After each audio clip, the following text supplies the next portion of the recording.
views and opinions expressed do not necessarily reflect those of Access Fort Wayne, the Allen County Public Library, or any other supporting groups. If you'd like to produce a show, call us at 260-421-1250.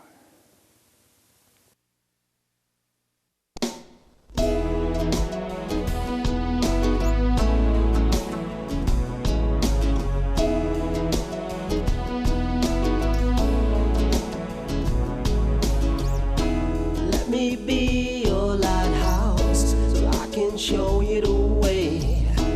Let me be your shining light, I'll keep you from drifting away. I'm the one that makes you try when...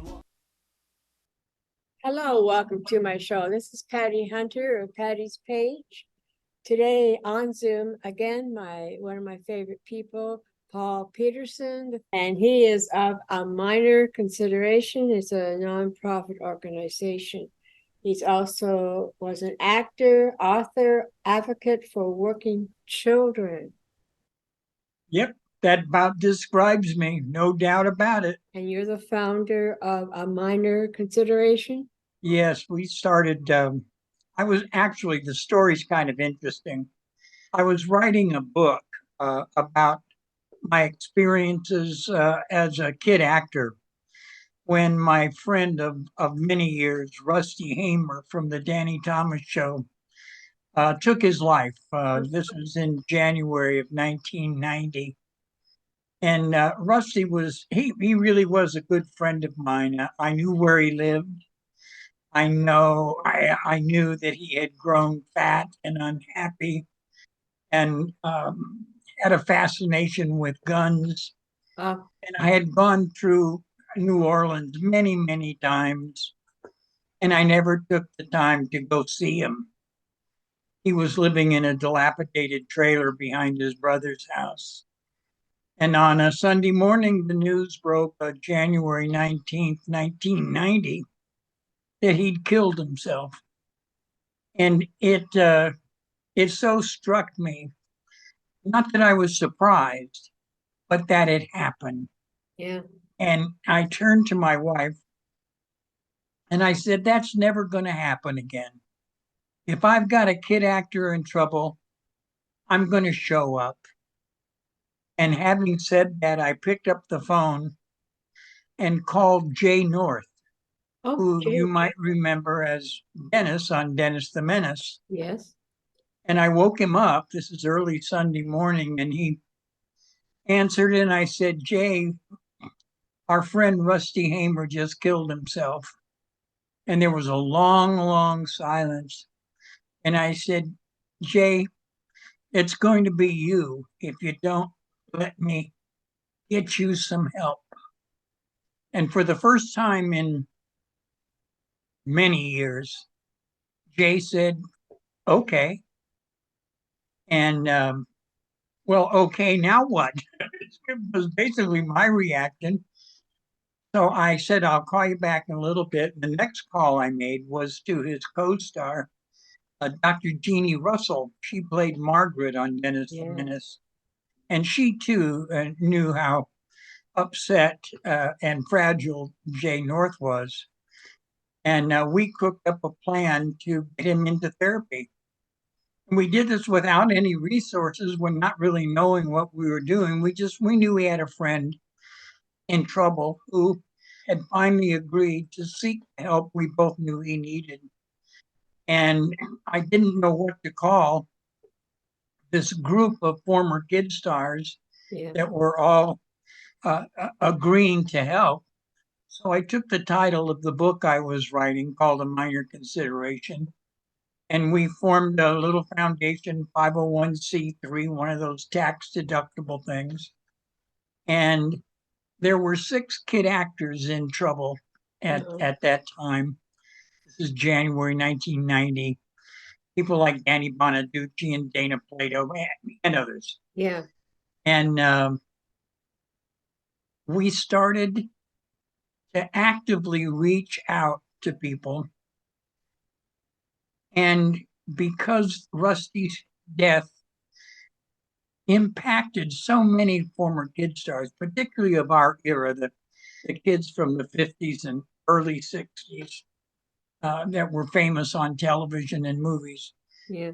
The group began to grow and grow How and many now? grow. And we started to have some notable successes, especially in therapeutic settings.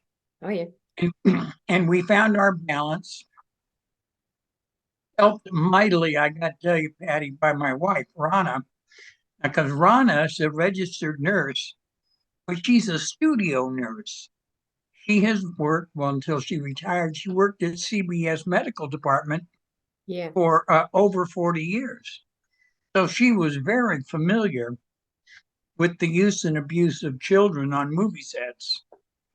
Because when a baby works, for example, there must be a registered nurse, any infant under 6 months of age. Yeah.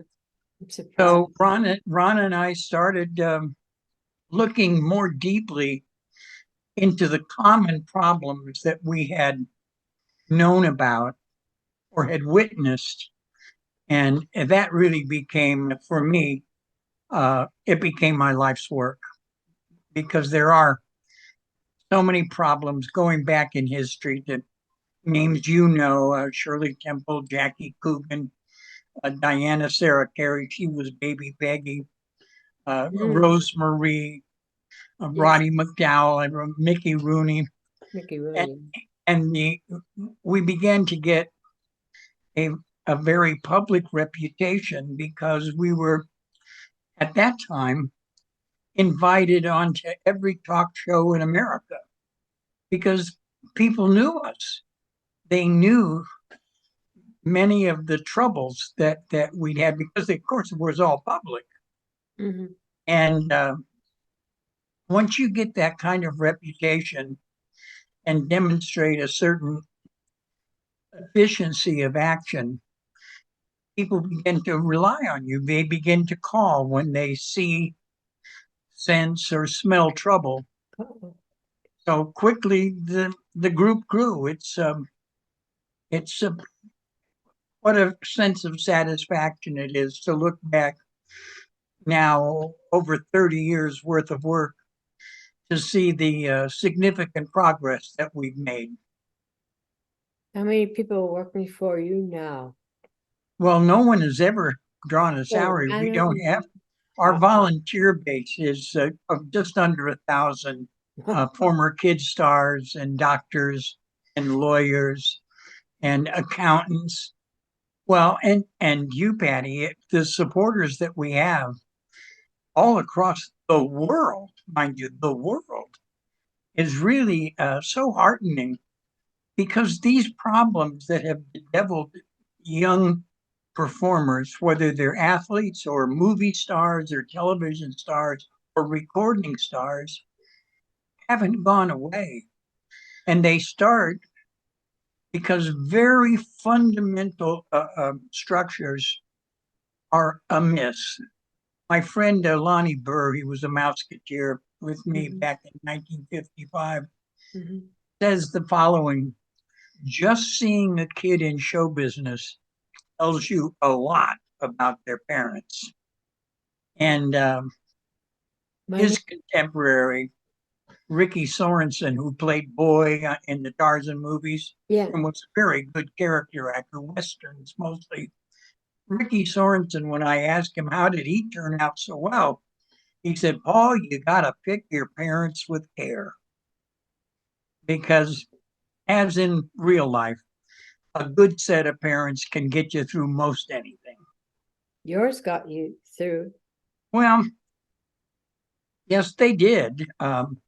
It wasn't without upsets. It was difficult. My parents divorced while I was on the Donna Reed show in the second or third year. Mom was a very ambitious, in-your-face kind of person. My dad was an engineer at Lockheed and really didn't care much for show business, didn't like it. He had an interesting thing, Patty. He said, Paul, I'd love to introduce you as my son, but I hated it when I was introduced as your father. And it's Oh, when you turn life upside down like that, you're asking for trouble. going against the grain. Yep, yep, Mhm. it really is. So you have So, to find that balance. And then there are other fundamental things, Patty. I know we'll talk more about them, but let me give you some of the fundamentals. Children in America in this year, 2023, mhm. are exempt from federal child labor laws. Oh, And children in the entertainment business have been exempt since 1938 mm-mm. in the Fair Labor Standards Act, Right. which governs most employment across the country. But children in entertainment, like children who deliver newspapers, are exempt from federal standards.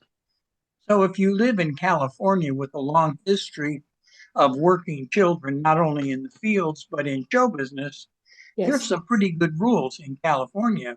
Mhm. But if you're in North Carolina, there are no rules.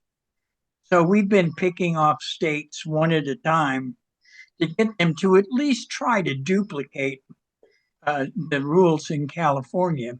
Now, Mhm. interestingly, a rule that everybody thinks they know, the Coogan Law, named after Jackie Coogan, whose parents back in the 20s managed to spend his $4.5 million in Mhm. income, uh, a portion of a child's earning Yeah. is saved by the state, actually by the courts, Right. for the child's benefit. Well, here's the problem. You've got to have a long-term contract to come under the authority of the court. And most kids who work in show business are working a day or two here, a week there. They go on a movie for 3 months. They may go to, let's say, Pennsylvania and do a movie. And there are no laws there. That's how you get the devastating Slavery. conditions of, say, John and Kate plus eight, where Kate got paid, John got paid, the crew got paid, the directors got paid, the Discovery Channel executives got paid, and those 8 children were not paid. Why, they were just having fun, don't you know? It's like slavery, right? Well, that's exactly what it is, because you see, children in English common law and here in this country are chattel. Children belong to their parents, As who are, let me quote the law so you know how serious this is. Parents are entitled to the custody, income, and services of the minor. That's a pretty good definition of slavery. and And yet, so, you see wonderful movies like Gypsy, mm, where Natalie Wood and Roz Russell, where one of the pivotal scenes is Roz Russell says to Gypsy Rose Lee, "Why do you think I did all this work, making your costumes, teaching you your dialogue, helping you learn to dance?" And Natalie Wood looks at her and says, "I thought you did it for me." And there is the rub. It was very amazing, I tell you, in my life to have to, for decades, try to explain to my mother that I was the one who got famous. Whatever she may have felt about her role, and whatever pride she took in my accomplishments, mhm. when we went to the supermarket together, people didn't recognize her. They recognized me. And there's the rub. Child, Deep yeah, breath. it's heavy. Child predators. How did they get into show business? The child predators. Child predators and Well, like, if you have an unnatural attraction towards young people, you would naturally be drawn to kids who are rather good looking and who are talented and who have been raised to please. Uh, Very hard for young performers to say no. It's damn difficult. Well, there's a Pressure. well, of course, but you want to be liked. You want people to fawn over you. It's a natural reaction, and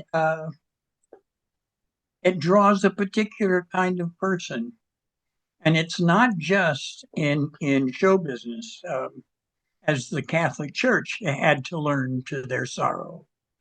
And anybody who says, well, stage parents are different than other kinds of parents, I say to them, go to a high school football game on a Friday night. Mm-hmm. Don't watch the football game, watch the parents in the stands. See how they behave. And you Yeah. get a hint. You get a hint. I try to explain to people in ways they can understand. And the Olympics are a good example. We all saw past year the girl who failed so utterly for the Russian ice skating team. Oh, It was a terrible, gut wrenching failure. And at 14 years old, she shouldn't have been subjected to it. We have many professional athletes who were Olympic stars in our group. And we had a study done in the mid 1990s mm-hmm. that was very telling. When the United States Olympic Committee was embarrassed into doing a survey of the 7 female gymnasts of the United States Olympic team, Yeah. they found out certain things that were chilling. None of the girls, none of them, these are 15, 16, 17-year-old, 18-year-old girls, had a menstrual cycle. None. All of them had either bulimia or anorexia. All of them. And when they did osteopathic studies, they discovered that these teenagers had the skeletal structure of 70-year-old women. Because They they had, did. Oh, had been so subjected to physical abuse that that's what their skeletal structure was made into. Harry. Now, Jackie Joyner Kersey, who was a gold medalist several times over, had warned us what we were going to find because she said to be an Olympic class athlete, this is a person who can compete against anybody on a global level. mm-hmm. You have to work 80 hours a week. These are children. We wouldn't do it to ourselves. That's why we have the Fair Labor Standards Act. You know, the 40-hour work week just didn't blow up one day and become law. People had to fight to get it. Keep it too. And here we are with children today putting in 80-hour work weeks. That is so not right. Like, is her name, I believe, John Benet Ramsey. John Benet Ramsey. There's Well, example. that is, Patty, the whole world of baby beauty pageants is really sick. It's no, it's not a small thing. It's estimated about a $5 billion business worldwide. 5 billion. That means about 1 million adults are making a living over a beauty contest involving children. And yes, and John Benet Ramsey, look at those pictures to this day. It's so disquieting. Hair and makeup and costumes, skimpy costumes. She, Oh, and then the crowns. Oh, and the banners. Well, who's that for? It's for people who are budding pedophiles. And the money, of course. But then there are perversions of that. You get a show like Honey Boo Boo, Mm. where the child is unattractive and her mother even more so. And there it is on national television for years. No good can come of that. No good at all. But Ron and I were talking about this last night. Years ago, I wrote an essay called Can You Hear the Rain? About this 9-year-old girl who was taught to fly a small civilian airplane. And her father set off with her to fly across country Mhm. to set what they called a record for a child that age. Mhm. And in a hurry to get to a national talk show, they flew into a rainstorm and crashed, Oh. and the child was killed. Mm. And I kept saying to people when I was on the news very much after this incident, where's the record? How come nobody stood up and said, wait a second, there's no record for this? You're like some trained seal. This isn't a dog show. This is a real life little girl Yeah. dead because you let her chase a record that doesn't exist. And of course, we see it in the transatlantic races and sailboats. Oh, God, so stupid. Time for Okay. a deep breath, isn't it? I am taking a deep breath because there's a lot of heavy duty stuff here, kiddo. Well, it is heavy duty because the abuse and the exploitation of children continues. Look what we did to the children in America Yeah. with this whole COVID epidemic. COVID, yes. For goodness sake, we took them out of school for 2 years. Well, did thoughtlessly. There are going to be long-term consequences for what we did. Long-term. I see these test scores and I shake my head. Is it any wonder kids look at sports and music as a way to get out of these circumstances? Yeah. It's no wonder at all. Yeah. Um, well, it was let's change the subject for a second. Okay, let's do. It was Father's Day just recently. Well, it's one of my favorite times of the year. I have had the good fortune of performing a song that has come to be a classic Father's Day song called My Dad. Yes. And the story of my dad is it's so special. It was written by Barry Mann and Cynthia Weil. Oh. And Barry Mann and Cynthia Weil had over 70 number one records. Wow. Yeah, 70. Songs like You Lost That Lovin' Feeling, Oh, songs like On Broadway. oh, bro. Barry's the guy who sang Who Put the Bop in the Bop, Chibop, Chibop, Who Put the Ram in the Ram, Lam, Ding Dong. That's I Barry Mann remember that. I and, remember and that song. Cynthia Weil. Well, this year in particular was particularly melancholy because Cynthia Weil passed away. Oh, And in any event, this year when they played My Dad in radio stations all across the country, and on YouTube had a lot of looks. Uh, while it warmed my heart, there was a particular kind of melancholy yeah. this year, 2023, in acknowledging the contribution that Cynthia Weil made to my life. Yes. Remember, not only did I get to sing it to my dad, I got to sing it to my TV dad. I am a Wow. dad with two sons. Mhm. So it has a significance in my life. So Father's Day, which has been unusual in my life for many, many years, Not only because I got to sing my dad on the Donna Reed show, because the Donna Reed Foundation took place in June for over 25 years in Donna Reed's hometown Oh, of Denison, Iowa. wow. So I was often away on Father's Day. Mm. We've got to do better when it comes to dads. We got to get them back in the families.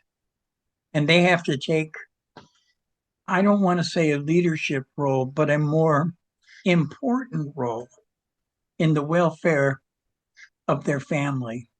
Where do all the 1 million teenagers go that are missing every year? 1 million teenagers Because go there's a missing. lot of sickness and evil out there, kiddo. Yes, there is. And who knows what's become of them? We know a lot are pulled into the cesspool of child pornography and prostitution Or dead. and or dead. And that's a growing problem that we've got to take a little harder look at this. We have to, because we can't have that kind of sacrifice. Well, you know, kid, this is towards the end of the show, my friend.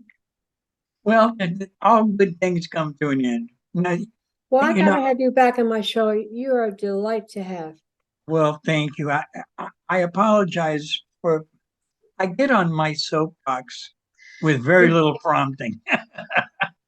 You should see me when I start. Well, if I might, Patty, I want to tell people that there is a continuance in this mission that everybody can help with. Children should not be exempt from federal child labor laws. And if you think at the end of every movie you've ever seen that has a dog or a sheep or a horse, Yeah. it says the following: no animal was killed or injured in the making of this film. And that they don't do that for the children. We should say that. Yes, we should. The American Humane Association rules should apply everywhere, all the time. Everyone. And everywhere, globally.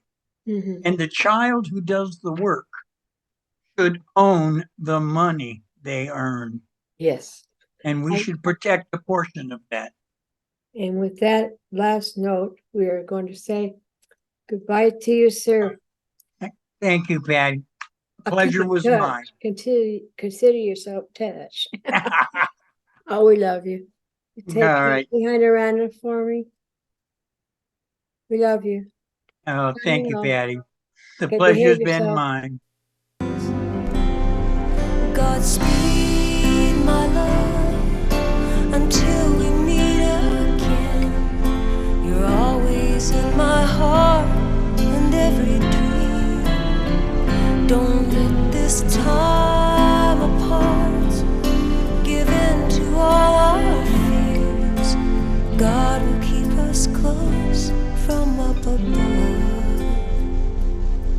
So until we meet again, Godspeed, my love.